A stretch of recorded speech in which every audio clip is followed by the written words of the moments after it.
I'm Steve Pollack, president of Japan Society of Northern California, and thank you everybody for joining this program today on understanding Japanese aesthetics, defining beauty in art, architecture, gardens, and more. We're very excited to have Steve Beimel from Japan Craft 21 and his colleagues here to share their expertise and knowledge about Japanese design and how it's reflected in various aspects of many aspects of Japanese art, architecture, ceramics, uh, uh, and other aspects of Japanese traditional arts. And so they're going to go through that in a minute. But before we get started, I'd like to just give a brief introduction to Japan Society of Northern California. As most of you probably know, we're a nonprofit organization based here in the San Francisco area. And this is actually our 120th anniversary. So we were started in 1905. And this is 120 years later. This is a special anniversary year for us. Our mission is to connect the Bay Area and United States with Japan. And so we do that through a large agenda of program activities that cover a wide range of topics and programs and speakers. This is one of our programs in the traditional arts area, and is actually our third program that we're doing with Steve Beimel and Japan Craft 21. In addition to our arts and culture programming, we teach Japanese language courses. If you're interested in studying Japanese, you can check that out on our website. We're just starting our summer group lessons right now, and so those will last for 12 weeks. And then we also have many different other types of programs and activities, frequently programs about Japanese business, technology, innovation. Our big annual summer program is our Innovation Awards, which takes place on July 17th at Stanford this year. We also have a very active schedule, an agenda of program activities in the healthcare area. And so we have a big conference coming up in Japan the week of September 16th to 19th in Tokyo and Osaka that will be covering healthcare. And we have a number of other activities planned over the summer. In fact, one of our next big events is our Grassroots Summit, which will take place from June 3rd to June 9th, where we welcome 50 Japanese visitors to the Bay Area for a week of activities as part of the Grassroots Summit program that's been going on for more than 30 years. And so we're very excited to have a number of people who are hosting our visitors from Japan and participating in some of our program activities then. If you would like to get involved with that, please feel free to reach out to us and let us know. And we actually are still looking for one or two more host families if you're interested in that. And we are also looking for people to join some of our activities, including our closing ceremony on June 8th that will take place at Coyote Point Park here in San Francisco. So let me now turn to Steve Beimel and welcome him to our program. As I mentioned, this is the third program that we're doing with Steve, and I'm very excited because I just went through some numbers from last year, and I'm happy to tell you that the two programs we did with Steve, one on Japanese ceramics and another one on Japanese gardens, were two of our best attended programs last year and our most popular programs last year. We do a short feedback survey, so I hope you'll participate in that after today's program to share your thoughts about the program content and also your interest in other areas. I'm also very excited to welcome members from the Japan Society of Oregon, Japan Society of Houston, and the National Association of Japan America Societies that also were involved in helping to promote today's program and support some of our cultural programming in particular. And so I want to welcome all members from those organizations who've joined the event today. So Japan Craft 21, Steve will give you more of a detailed introduction to their organization. It's a wonderful organization that's dedicated to preserving traditional arts and crafts in Japan.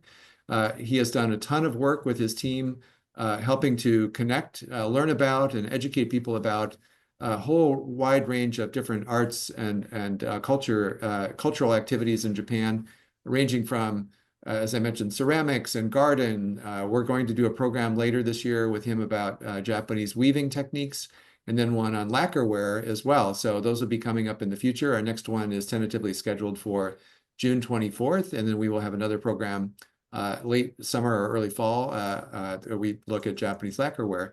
But he has studied many of these different crafts, works with craftspeople all across Japan, and really works to try to preserve those traditions in Japan by helping to educate people today about what those crafts are like, and also support artisans who are continuing those traditions in Japan.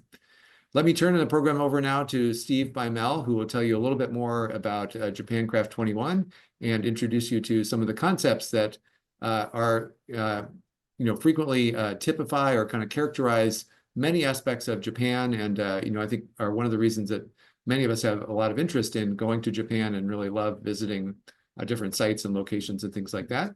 So Steve, welcome to our third program together, and I'll let you take it from here. Thank you, Steve. Thank you very much, and thank you for the opportunity.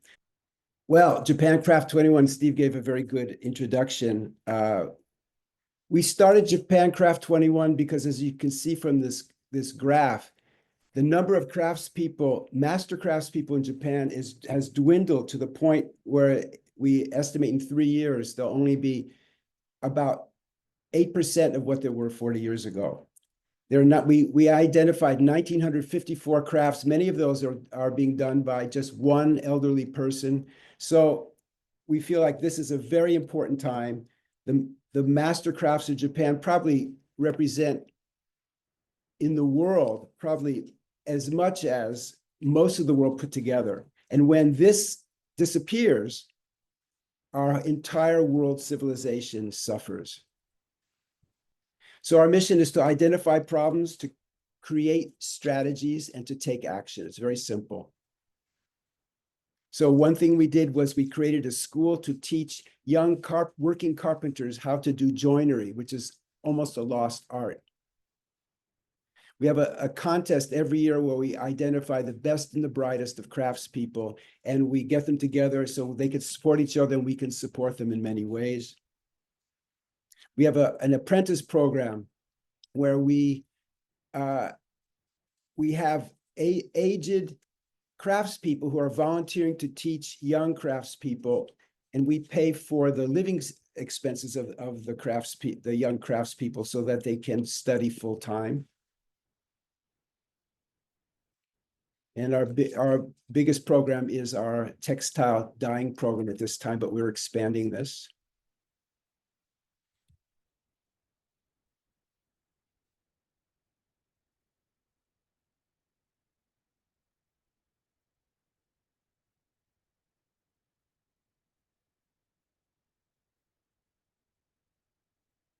So there's a lot to cover with aesthetics. And I'm an enthusiast. I'm not a scholar. I've spent my whole adult life involved with Japan, and I've fallen in love with Japan, as many of you have. And I want to share this with you today, the Japanese aesthetics behind much of what we appreciate. So I've identified 6 different concepts, and I'll include Japanese names for these in the slides that I'll be showing. But courtliness, unbounded spontaneity, refined, sophisticated nonchalance. These are what we'll be discussing. And I'm going to be giving you examples in architecture and gardens, ceramics, bamboo baskets, decorative art. And I'll show you some unique forms of Japanese presentation, which really guides our perception, and ways Japanese use color. So for each of these points, I'm going to be reminding you over and over of how these relate to the slides themselves. Wabi-sabi is one that I think most people are familiar with, but I think it needs a little clarification. Wabi, excuse me, I have to move some of these pop-ups from Zoom that are covering my screen here. Wabi would be transient and stark beauty, and sabi would be the patina, natural textures, weathering, and aging. And sometime in history, these 2 separate concepts became one concept. They have a strong Zen influence from the principles of Zen. So we're looking at, these are all the aspects of wabi-sabi: asymmetry and irregularness, simplicity, subtly profound, and with an ephemeral quality. Courtliness, impeccable decorum. This is known as miyabi in Japanese, and it's this aristocratic ideal. And we'll show a number of examples, but it's this courtliness, the elimination of roughness and crudity, the highest grace. This came out of the Japan's Heian period from the 8, 9, 10, 1100s. Unbounded spontaneity, unbounded by convention, free and spontaneous, as you can see in this dish by Hamada Shoji, one of the greatest ceramic artists in modern history. Yugen, the art of the untold. One of the most important words in the Japanese culture, yet it doesn't exist in any Western language. So what we do is when we see something like a mountain covered by clouds, we move into our imaginations, and the scene we create in our imaginations by filling in the parts that we can't see is actually more beautiful than the realistic one that we see on a clear day. So we become an active participant in what we're looking at instead of just passively seeing something beautiful. So for example, in the stream, you can only see 60% of the stream. So in our imagination, we start to see all the places we can't see. Japanese aesthetics are based on ancient ideals, and probably no ideal is more important than that of cleanliness. And it's an essential element of wabi-sabi. The word for clean in Japanese, kirei, is also the word for beautiful. That's, if you think about that, clean and beautiful is the same word. This also includes uncluttered and pure. So the major focus of Shintoism is to ensure purity, largely by cleaning practices. One of the main functions of Shinto priests is to assist us in the purification process. So as we enter a Shinto shrine, we wash our hands, we rinse our mouths, we purify ourselves to gain a greater access. So if you're pure when you enter the shrine, then you can partake of what is there, what is available, the spiritual benefits in the shrine. A Zen abbot often told me that the way to read a person's character was by observing the way they clean a house or garden. Refined, sophisticated nonchalance. This is Iki. This was born during the Edo period, from about the middle to ends of the 1600s. There were restrictions on behavior. They were called sumptuary laws, and there were restrictions on behavior. People had to be careful about how they displayed their wealth. They had to be very discreet, and so as a result of these restrictions, Iki was formed, and it became a kind of a hidden luxury through discrete details, became very chic. You just showed one small aspect, nonchalant charm, effortless, spontaneous yet refined, alluring without being vulgar, blending elegance with a tasteful sensuality. So for example, in this dye pattern, it's very, very tiny. You have to get very close to a person's kimono to see that, but when you see it, it's just amazed. You're amazed at how fine the dye process was. And so I call this subtle ostentatiousness. So we're going to look at the presentation, use of color, and then transparency, layering, and asymmetry. This is a replica of dwellings in Japan from about 2,000 years ago. On the left side, you'll see a thatched roof. It's a kind of bamboo reed thatched roof, and their living space is subterranean. But in the center is a raised storehouse. Now, if you look at this style, 600 years ago, 600 years after that, was built the first Issei Grand Shrine. And it's basically the same style as that storehouse. The unpainted building is made of solid cypress, and it's been rebuilt every 20 years for the past 1,300 years. So take a good look here. Those of you who've been to the shrine know that you can only see a tiny speck of this from behind the fence. So this is an opportunity to see what the entire thing looks like. It's never seen by the public, but clean lines, purity, simplicity, unpainted, so it's weathered over time, natural color of wood, profound grace. We're moving to China for a moment. Until the 1600s, Japan had no written language, and it was really greatly overshadowed by its neighbor, China, arguably the world's most advanced civilization at the time. But Japan, unlike Korea and Vietnam, Japan had the advantage of being completely independent from China. So they could pick and choose what they wanted from Chinese culture and then absorb it into their own culture. Japan had already a strong culture, so they would take in Chinese aesthetics, Chinese thought, Chinese concepts, and they would Japanicize them. So most of the following that I'm going to be reading now was brought to Japan over a 100-year period around the 600s. So Buddhism, Confucianism, and Taoism. A writing system with that at that time had 50,000 characters with numerous calligraphic styles.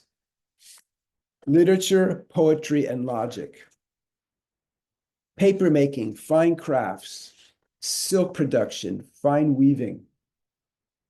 Astrology, astronomy, the organization of land and government, law, Chinese law, court music, theatrical forms, medicine, acupuncture, herbalism, and then architecture, art, and gardens. It's probably the largest voluntary adoption of one culture into another in the history of the world. So originally, Buddhist architecture that the Japanese brought back from China was coated in bright vermilion. But for the most part, eventually, the Japanese returned to their previous preference for natural, unfinished wood in the majority of their pre-modern structures. Simplicity, unpainted, thus weathered over time, natural color of wood, and profound grace.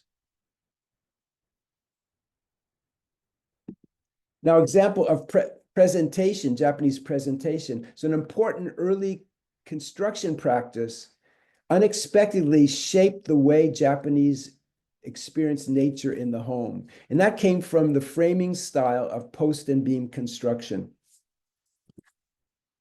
When you support the roof with the posts rather than the walls themselves can be removed to fully expose the outdoors.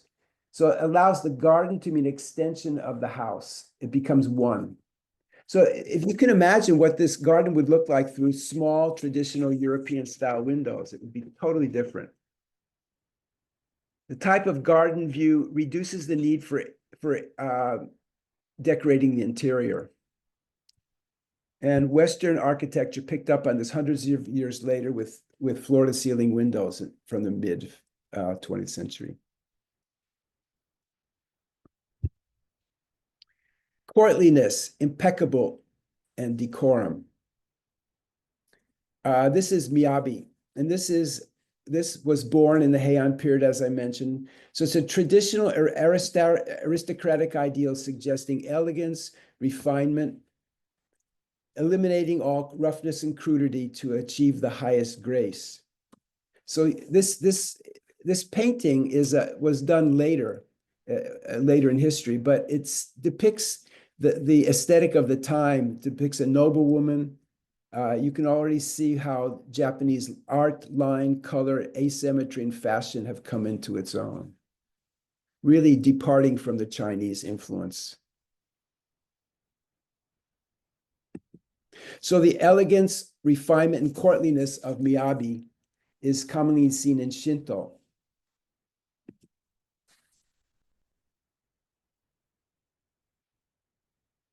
You can also see that decorum in a zendo, in a Zen meditation hall. Oops. In the No Theater is the epitome of Miyabi, complete elimination of all roughness and crudity. Even an actor playing the role of a beggar would wear impeccably beautiful clothing. And of course, nothing is more courtly than the Japanese court. And the costumes they're wearing have been worn consistently for the last 1,000 years. Zen, of course, has an enormous influence on Japan, with its stressing stoicism and clean lines, purity, unclutteredness, and it further emphasized simplicity through minimalism and minimal ornamentation, functionality, and a concept called materials, meaning that the facade of the building doesn't try and mask the construction behind the material. So you don't have mortar covering up brick or brick covering up mortar. It's you see what you get. We see wabi-sabi naturalness, simplicity, unobtrusive beauty without pretense, and the use of tatami mats. The formal tokonoma alcove became the central stage for Japanese presentation for art and flowers in a room. So you remember that beautiful garden. In a room such as that, you would have only these flowers and a scroll. You don't need to decorate the entire room. Presentation via verandas which can be used as corridors in the winter and balconies in the summer. And they act as a visual empty space that connects the house and the garden. But it really affects our perception. If you look at the house from outside, the veranda looks like part of the house. But if you look on the inside, it looks like it's part of the garden. So this veranda becomes a penetrable boundary between the inside and the outside. It's a bridge, it connects the two.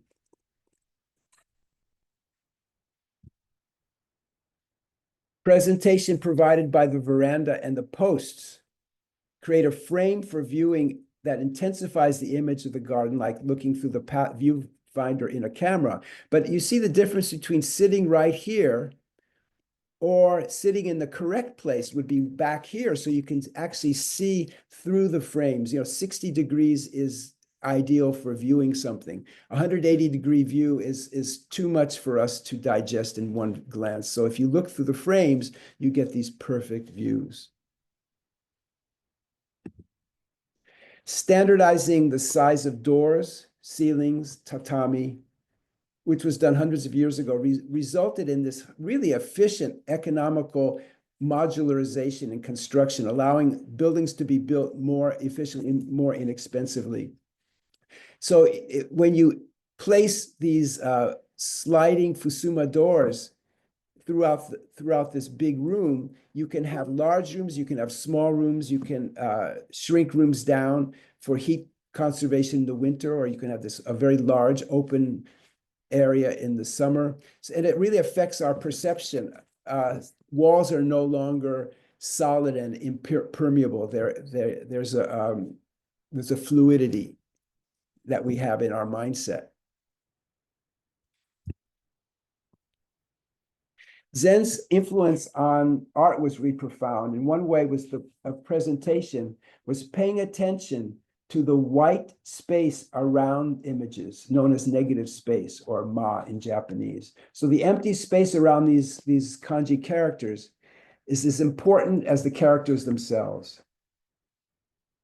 So we could see a strong influence of spectacular Chinese mountain scenery on the ink paintings in the 1200s in China.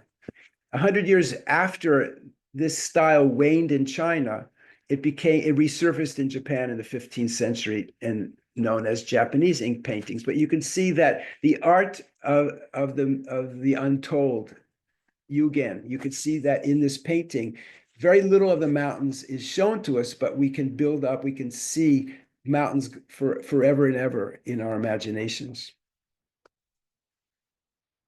So by the end of that century, Japanese mountain ink paintings became the main inspiration for dry gardens, so frequently seen in Zen temples and in secular sites as well.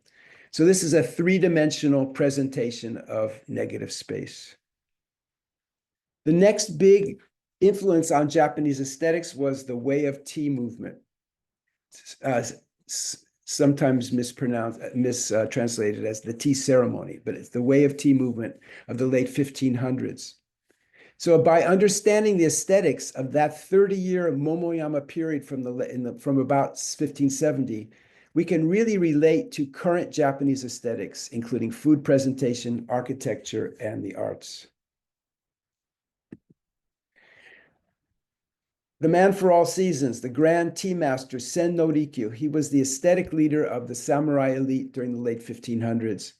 His legacy is so huge around the world. You can't overstate it. And yet, very few people outside of Japan have ever heard the name Sen no Rikyu. He changed the course of aesthetic history in Japan by steering the Japanese elite away from an ornate and ostentatious Chinese-style tea practice to one that was poetic, meditative, Zen-inspired, and natural, simplifying it down to its most essential elements. And that's the tea ceremony that we have today, or the way of tea that we have today, I should say. It was the aesthetic of refined rusticity of wabi tea, as in wabi-sabi. Rikyu was history's greatest proponent of wabi-sabi. Rikyu's teachings greatly tempered the Japanese preference for the perfect Chinese Ming Dynasty bowl and the perfect Chinese Tenmoku oil spot bowl towards the raku bowl, which he invented. It was lumpy and drippy, imperfect, asymmetrical, fragile, an earthenware bowl, much cooler than porcelain to the touch, and where you could feel the marks left by the fingers of the potter on the surface. So unlike that static beauty of the Chinese bowls, and of course those Chinese bowls are extraordinarily beautiful, but it's a static beauty, and our experience of raku deepens with each time we use it. Over time, its beauty reveals itself. Rikyu next turned his attention to Korean folk rice bowls for inspiration. The Korean folk rice bowl went on to inspire the kilns of Hagi. From there, they were used at the pinnacle of refined society in the tea rooms. So for the past 400 years, Hagi has been one of the main kilns in Japan, all based on those Korean rice bowls and other Korean styles, such as this hakeme.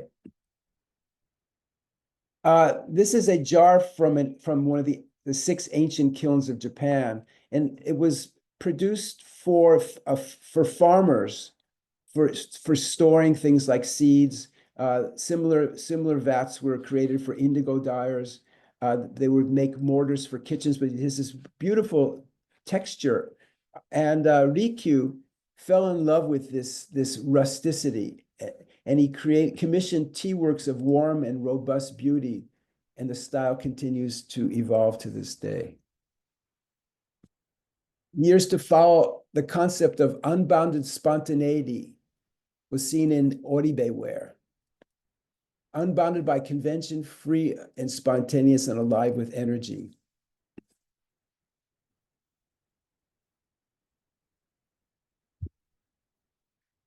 Rikyu's influence resulted in a golden age of ceramics, where kilns throughout the country began to produce works for tea and fine food presentation. It was an explosion of ceramic energy. And even today, Japan is still considered the international mecca of ceramics, leading the world in variety, technique, and skill level.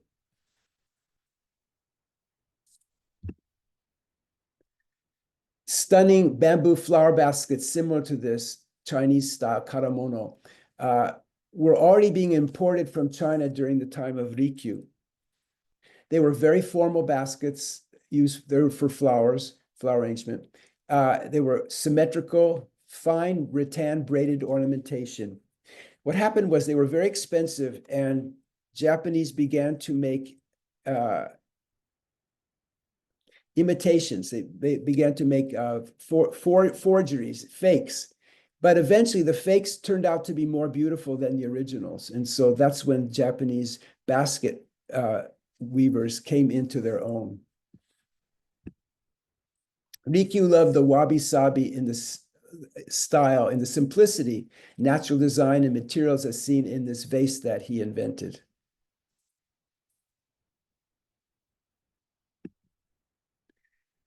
Moving to the 19th and 20th centuries, the Japanese became the true international masters of bamboo.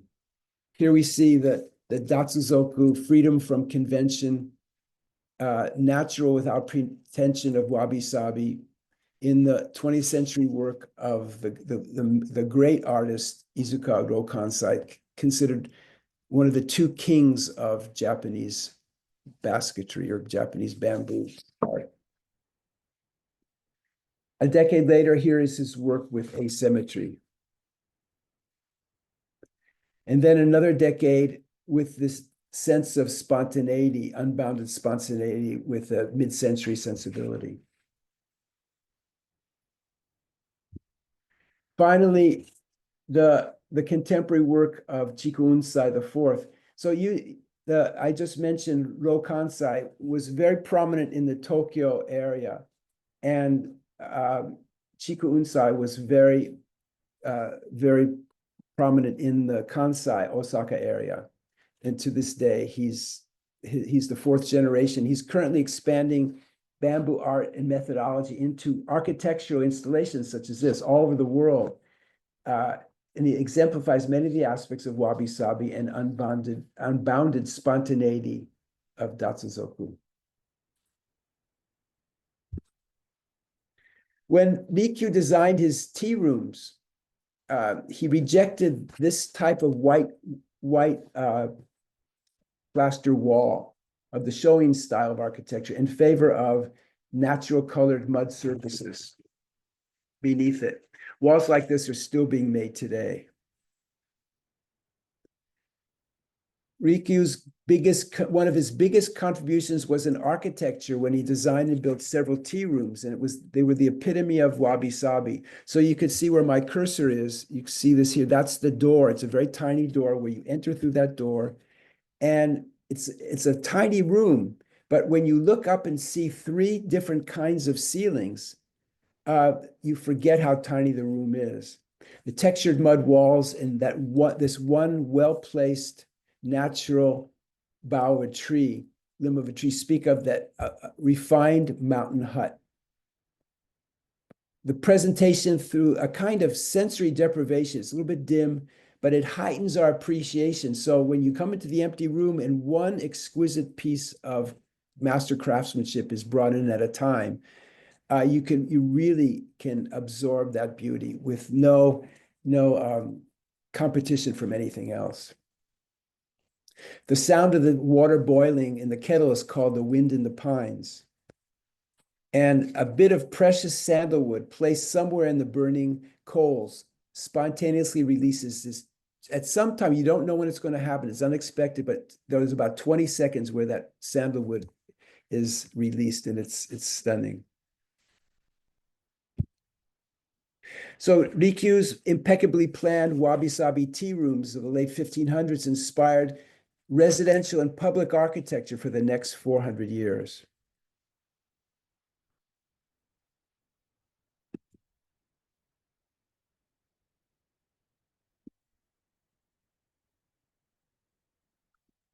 Katsura Rikyu, the great villa in Kyoto, was built in the early 1600s. It was the first residential site built based on the aesthetics of Rikyu's tea rooms. So you see these white paper shoji doors. When you remove those, the presentation of the world outside is floor-to-ceiling windows. And the house, as you can see, cantilevers over the foundation. This could have easily been built in the 20th century. If you go, there are places I know in West Los Angeles, there are houses that were inspired by this. Rikyu inspired tea garden, providing a quiet, intimate, subdued, green and mossy space. It's moist with dew. Wabi-sabi's natural, profound grace, simplicity, and without pretense.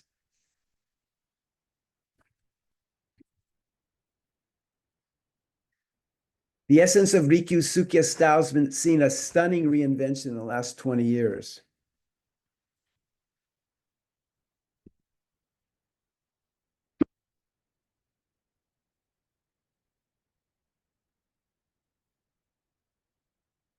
Rikyu Sukya style stresses natural textures.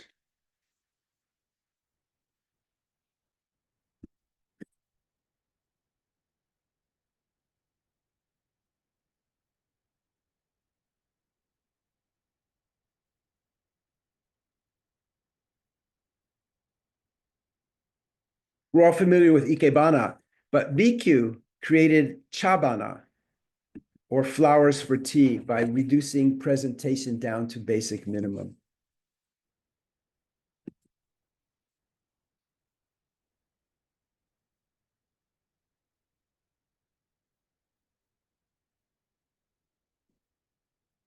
Rikyu invented the kaiseki meal with multi-courses and with its focus on presentation.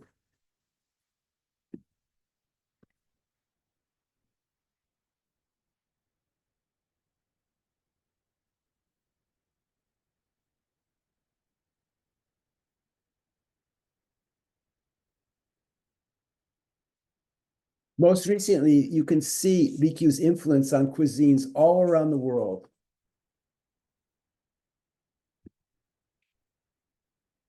Other aspects of Japanese presentation include transparency and layering. This creates an illusion of greatly expanded space. So if you're standing outside of the building, you look through and you see out the other side. This layering of elements creates a greater depth of field, making a small space seem really large and really ample. So think of yourself sitting under a wisteria trellis in front of a pond shaped like a gourd. And this is the stream that feeds that pond. From our vantage point, the pond actually gives us a sense of the foreground of negative space, ma. So you're looking at this stream, and there are actually three waterfalls creating this, helping to create this depth of field. So you see these three waterfalls. Next, the illusion of distance is further achieved by forcing our sense of perspective by creating a triangular shape for the stream. Now, no, we don't notice this consciously. We just think it's very far away and very deep because when we see this in our perception. So this is a very interesting device. Next, this zigzag of the stream gives a greater feeling of distance than if it were flowing straight away. Also, the stream varies from wide to narrow, and the stream edges themselves, they recede and protrude, all adding to the sense of depth. Finally, if you see the size of stone C, it's purposely significantly smaller than A and B, making it seem farther away. So this stream, which is in a relatively small place when you're sitting under that trellis on the other side of that gourd-shaped pond, it really seems like the distant mountains. Presentation by layering with bridges and creation of depth of field is seen in this Chinese garden. The same concept is interpreted in this Japanese pond.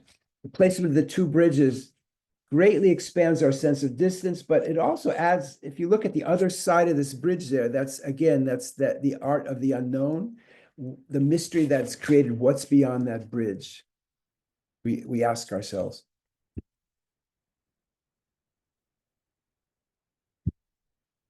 Chinese were masters of presentation through framing, usually placed a filigree around the frame as a kind of filter through which to look.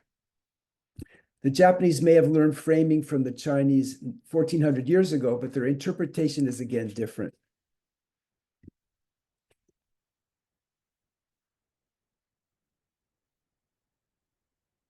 Japanese are masters at creating balance within asymmetry in anything from ikebana to gardens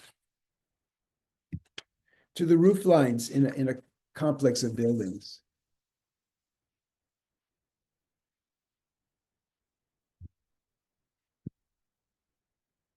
The Momoyama period in the late 1500s is known for two distinctly different aesthetics. And one was the subdued aesthetic embraced by members of the tea world, such as in this work by Kano Eitoku, and the sumptuous use of gold leaf by the same artist. Kimono is a form of personal presentation. It's arguably the world's longest running, broadest variety of high couture wearable art. And you can see all of the different aesthetic terms that I've been mentioning in kimono in one way or another. It's made up until starting about 1,000 years ago, it was mainly worn by the samurai elite and the aristocracy. The 12-layer kimono worn by aristocrats from about the 900s. The innermost layer of that 12-layer kimono became the prototype of all kimono for the next 1,000 years for both men and women. So on the left side would be the undergarment of that kimono. On the right side is the kimono of today. It's has not changed much at all. So it's like a painter's canvas. Tens of thousands of weaving and dyeing styles have been placed on that canvas over the past 1,000 years. For the past 5 centuries, kimono, they've been available to all people in various iterations. The total number of designs throughout history is endless. Silk thread is a prism through which absorbs light and creates warmth, dazzling brilliance unseen in any other fiber. So we go from those very elaborate, sumptuous pieces to this refined, sophisticated nonchalance of iki, sophistication, understated elegance, individually designed patterns of formal wear. This is what feudal lords would wear, these very, very tiny patterns. Each feudal family would have their own color and design of this very refined, understated pattern. In the West, we have a very different idea of harmony with color.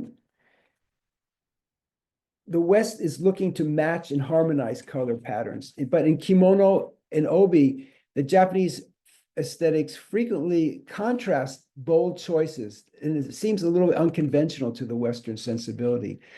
So the obi is a focal point. It's contrasting sharply with the kimono to create visual impact.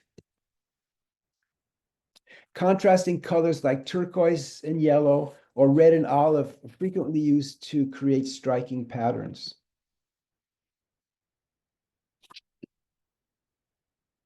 Many of you are aware of the Pantone color books made in the West. You may not be aware of the Japanese palette as seen in the Toyo color books. It's a parallel world of color. And these would be the modulated colors that would be in between the Western colors that we're so accustomed to. 17th century saw the growth of the Rinpa school, a truly Japanese form of refined decorative art with the works by Tawaraya Sotatsu, Ogata Koding, Suzuki Kitsu, moving away from maybe some of the Chinese ideals and moving much more into a sense of design and a sense of decorative beauty. So 200 years later, this art was introduced to the West for the first time, and it became an influence, or one of the great influences of the Art Nouveau movement.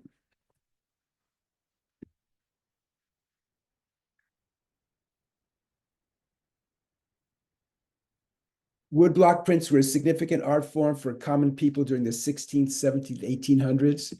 When they reached the Europe in the late 1800s, it was a major influence on Impressionism. with a focus on presentation of the subject and elimination of excessive details from paintings, and inspiring a flat presentation in artwork. In modern times, we see, in pre-modern times, excuse me, we see the world's most extensive presentation of illustration in books in Japan. So the Japanese were predisposed to the advent of manga, which then influenced anime.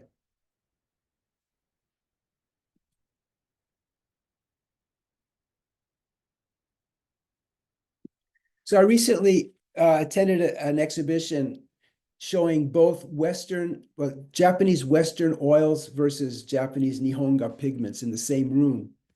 And Nihonga is not that well known in the West, but it's a genre of art which uses very beautiful, very soft mineral-based pigment colors mixed with water-based binder, natural binder, painted on washi or silk. And when I look at the oil paintings in that room, I had to walk back about 8 feet, 10 feet from the painting so I could read it. That was beautiful, of course, but I couldn't tell what it was about unless I stood far back. But when I was looking at the Nihonga paintings, I could stand right up to the painting itself and felt like I was being absorbed into the painting. It was so soft, accessible, easily read.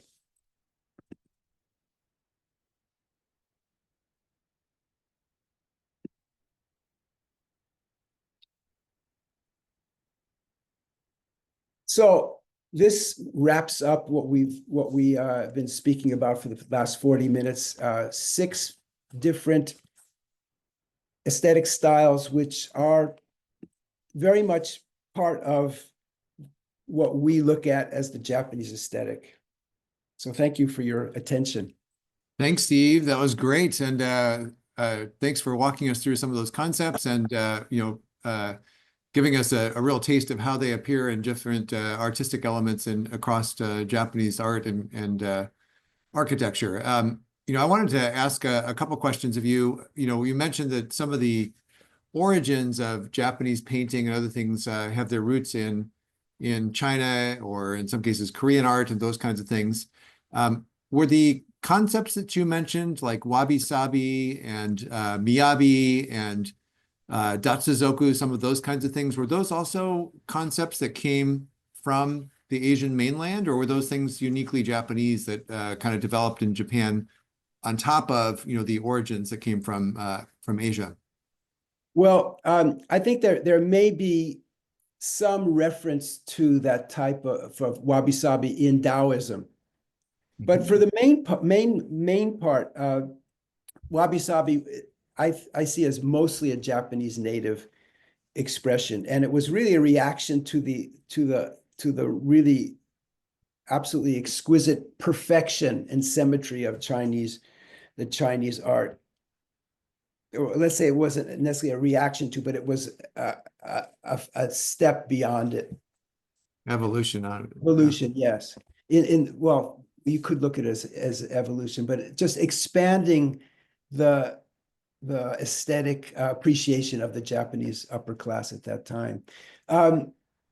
Datsuzoku, I think, there's a real Zen sense of that, Zen art in the moment. You saw that platter that was done by Shoji Hamada, and it just had life in it. It had something you could only do in one moment. He would take a ladle and he would just go like this, bah, bah, bah, bah, bah.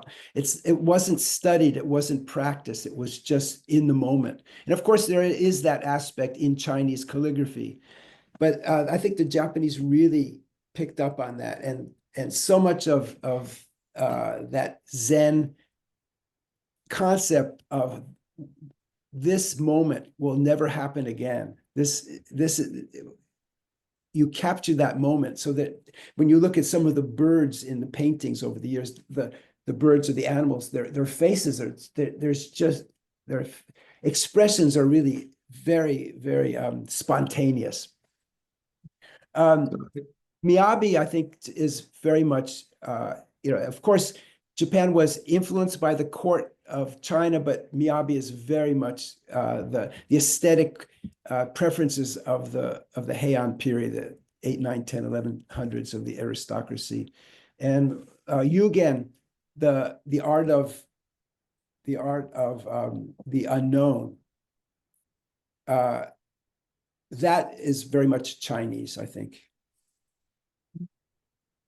So one of the things that really struck me about this is, the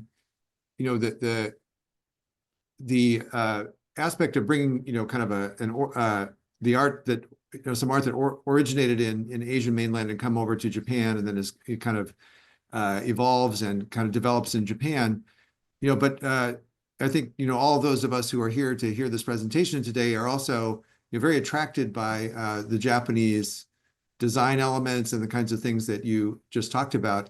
Can you talk about what sort of influence Japanese art, design, and traditions have had on Western art and architecture and things like that? How has it come into other countries around the world?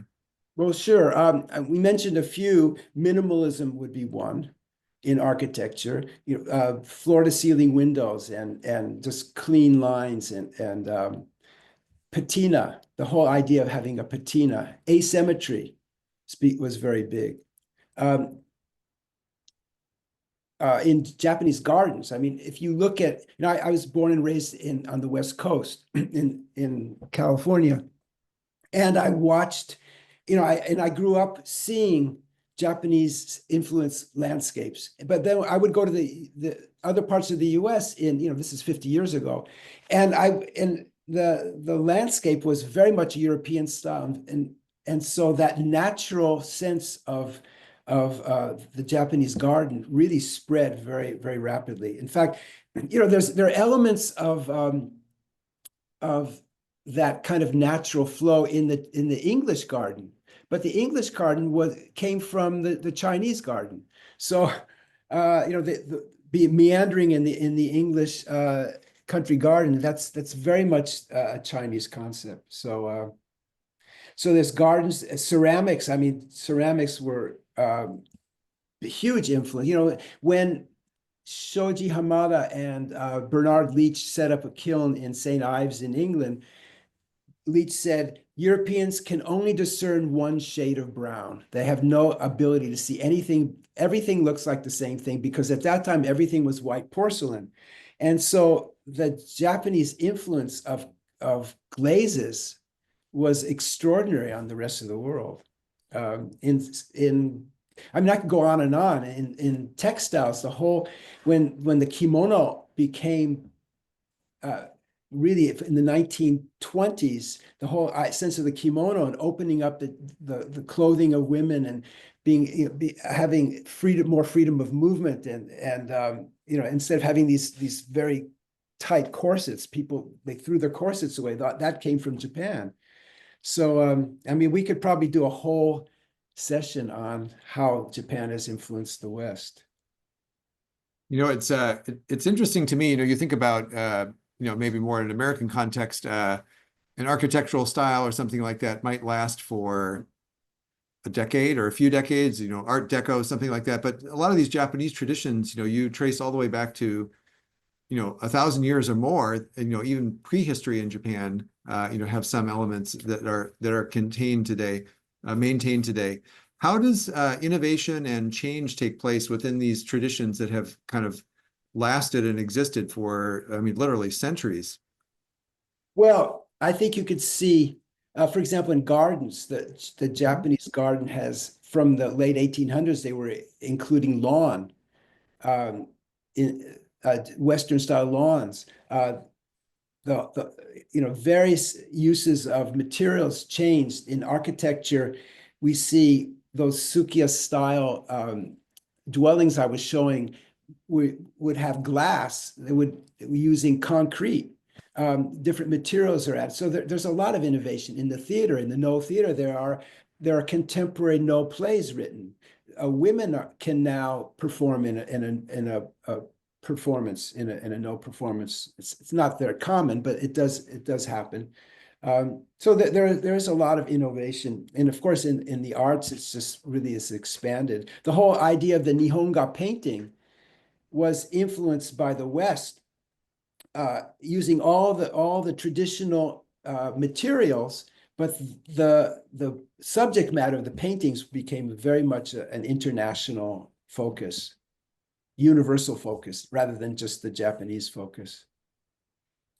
Yeah, interesting. I had a chance to see some uh, museums in Europe where, people like Van Gogh, who were very much influenced by Japanese woodblock and other types of paintings, or artwork, reflected that in some of their own in some of their own work as well. So it's quite interesting to see how that had such a strong appeal for people in the West from the very time it was introduced.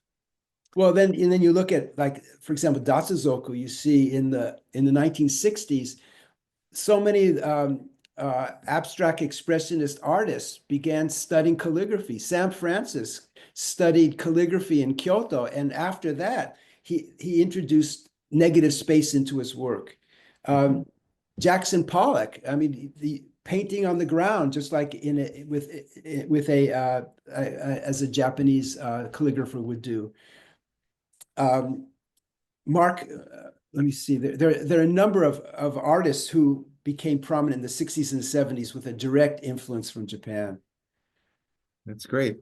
One of the things I also noticed, traveling to Japan, I think, one is struck by how much design and thought goes into just everyday existence, even from the smallest details even in a place like a kombini, which is, a collection of all these like, contemporary products and foods and things like that, the display and even the packaging that's used for different kinds of things, the detail orientation, a lot of those things seem to, be very powerfully represented across, Japan, wherever you look, whether it's historic sites or, contemporary attractions and things like that. Do you have any thoughts about where this comes from? Why Japanese society is so attentive to and places so much value on some of these design elements even today? Um, yeah, it's so much a part of the culture through the education. Now, if of course, Sen no Rikyu introduced so much of this in the food presentation, in just having one little piece of something on a beautiful dish.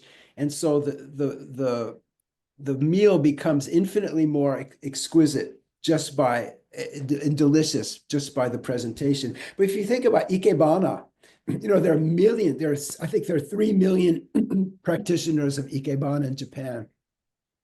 And you go to a lesson once a week, and every week you're given a design problem you have to figure out. It's a different way of arranging, different flowers, different vase, different space. So every week it has to be figured out. And you do this week after week after week for 5, 10, 15, 20 years. My wife is an ikebana teacher. And when she throws a salad together, it's a masterpiece of color and arrangement. And it's becomes like a cell level memory. So you see this all throughout the culture. And then you have the takumi spirit of the Japanese, which is um, behind all the craftsmanship. It's just honing and refining and making it better and making it better. It's like the story of the Toyota. I mean, it's like you go from a 1955 Toyota to a 2025 Lexus. That's quite a pathway. Yeah. Well, looks like we've got a bunch of questions from the audience. So let me turn it over now to some of the people who joined us today. And I'm going to start off with, is M. Peters still on the call? And can you turn on your mic and ask your question of Steve about your first question that you asked? Is Hi. M. Peters? Yeah, I'm Yes, here. go ahead. Sorry. I have to go back and read it. One of my questions that I had two. One was there's this contrast between very detailed, very ornate use of pattern and just the detailed oriented nature of a lot of the art versus the free flowing kind of Zen nature, like with calligraphy. And how do those two coexist within Japanese art? I'm just very interested in yeah, how they coexist and how they've come to be kind of presented in some ways together within the culture. In many ways together. So if you what comes to my mind immediately would be you go to a tea event, and maybe if I hadn't studied tea and I wasn't aware, if I was making a tea event, I would make all the bowls the same, and when I would make, every bowl would be the same, and there would be a set of bowls, and everything would match. But when you go into tea, and let's say there's a group of 7 or 8 people having tea, some people would have a very rustic bowl. There would be always a raku bowl, and then there would be a hagi bowl, which would be the warmth of hagi. And then there might be unglazed pieces, and then you may have a porcelain bowl or the bowl in the Kyoto style, which is very decorative. And all these fit together so beautifully when you have a meal, a kaiseki meal, in let's say even just a simple Japanese ryokan, every dish will be different, and everything from very rough hewn to highly stylized and highly let's say decorative and detailed, as you mentioned. So there's this variety of mixing things together that I think it's similar to what I was saying about the kimono, whereas Western thinking wants to harmonize. And of course, that's a very beautiful concept, and there's nothing wrong with that. But the Japanese are much more with contrasts, and it's almost like this little bit of shock value. It's like, wow, look at this. And you really think this is beautiful because this is so different. When you put them together, they really stand out. I hope that answered your question, but I had fun answering it anyway. I don't know. M. Peters, do you want to ask your second question while you're teed up here? I think that's a good one too.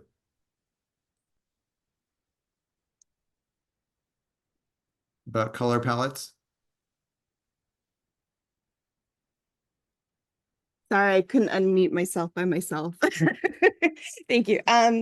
Yeah, I actually think that you might have answered that one as well, because what I was asking was that I tend to really love Japanese gardens. I love just sort of this color palette of mostly green and then the natural sort of textures, where European gardens, I think, tend to have a lot more color in them, and Japanese tend to have, more, it seems more contrast, like one Yeah. color that contrasts against. And I was just wondering again, sort of, is that true? Am I reading that correctly? And what the sort of like historical reason was. But you kind of answered it in just that they tend to go for more contrast. Well, I think you really noticed it. I think you have a very clear perception. The Japanese garden has very little, let's say, seasonal color. You will see it, and it'll be limited. It'll just be something that one tree or one plant that blooms 1 week a year. It's, I coming from Los Angeles, where, I was actually in the nursery business. I was a nursery grower, and our customers would have huge plantings, and everything had to be in bloom all year round. That had to be changed on a regular basis. So it's such a difference. It's the contrasts are much more subtle, as you said. So yes. I just tend to find it much more relaxing, and it just seems to be a different sensibility. Yeah. Yes, it's a very different sensibility. Yes. And so when you see a classic Western flower arrangement, it's very, it's of course it's beautiful, but when you compare that to a classic Japanese flower arrangement, it'll be, there seems to be, to me, it's more powerful because it doesn't, there's no distraction. Everything seems to fall in place. Whereas with many different things, there's a lot of distraction.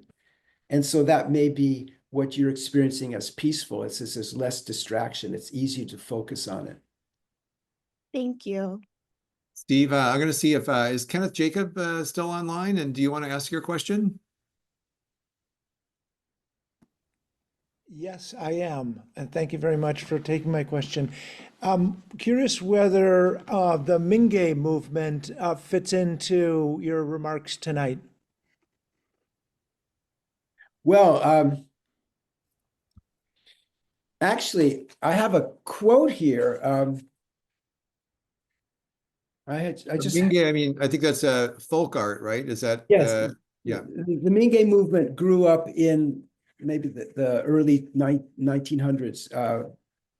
A man named Yanagi Soetsu was. This was at a time when the Industrial Revolution had taken over in Japan, and many of the wonderful crafts which were had been made in Japan up until that point were disappearing. And so I have this wonderful quote, I think, someplace here. Just if I can. Sorry, anyway, so yes, the how does the Mingei movement? So in the Mingei movement stresses things that are made by hand, things that are made with the heart. The hand and the heart is very important. Things that are functional, that are in our everyday life, not necessarily decorative items, but things that we use, but they're made with a great focus, a great attention to detail, and a great refinement.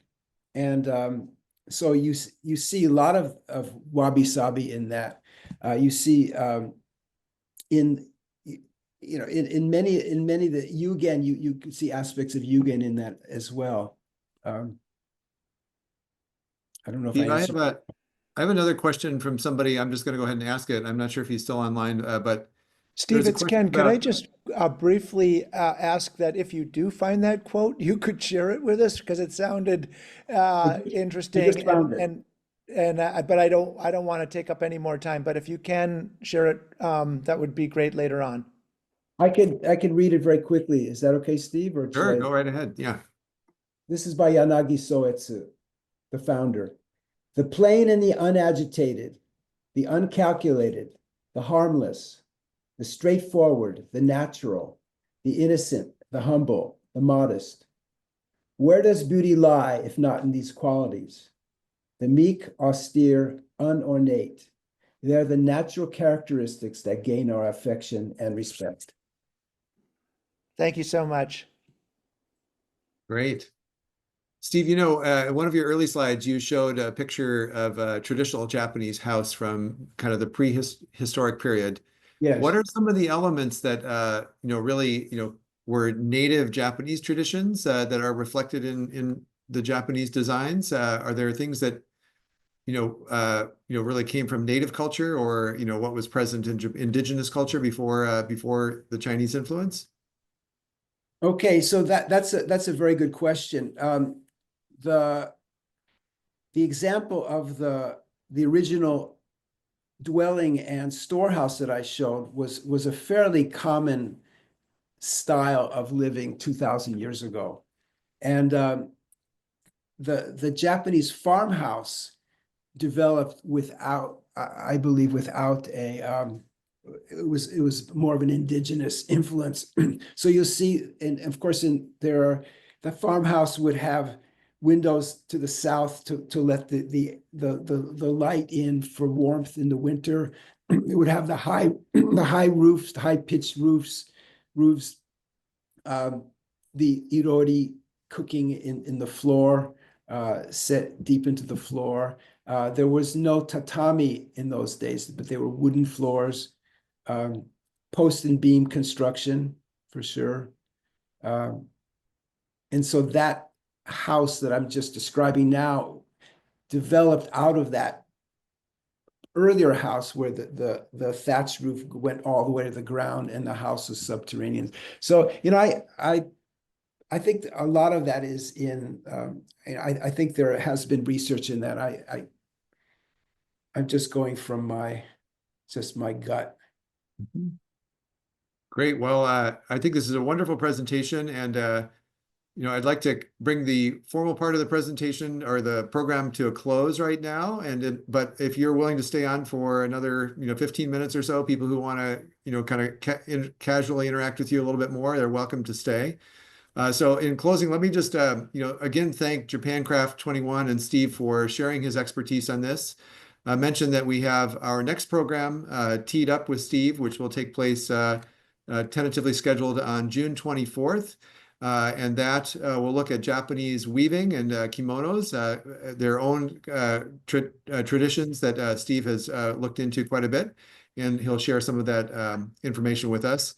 And then let me also encourage people who joined today's program to support Steve and his work with Japan Craft 21. He's trying to dedicate his efforts to preserving some of these traditional crafts. And as he showed, the number of craftspeople pursuing these arts in Japan is really dwindling very fast. And so work that he's doing, I think, is especially important to maintaining these cultural traditions and keeping them alive today. So you can check out his website. We included a link to that in the chat, and also encourage you to support his efforts financially and through following, getting on his mailing list and seeing what kinds of things he has coming up. Japan Society of Northern California, as I mentioned, has a lot of other programming. And so I would also encourage you, if you're not on our mailing list, to visit our website at usajapan.org and sign up for our mailings. We also, as I mentioned, are still looking for people to be involved with, potentially host some visitors from Japan for our Grassroots Summit that's taking place from June 3rd to 9th here in the Bay Area. And look forward to including, all of you who would like to participate in some of those activities as well. Reach out and please let us know. So let me just wrap up today with the formal part of the program. We can turn the recorder off. And for those of you who want to linger around a little bit longer, Steve has agreed to stay online and converse with folks and kind of chat a little bit more, share further thoughts about some of the topics that he covered today. So thank you, everybody, for joining. And thank you, Steve, Keiko, and Yoko for joining us and sharing your expertise today. It's a great pleasure. Building bridges between the United States and Japan since 1905. Japan Society.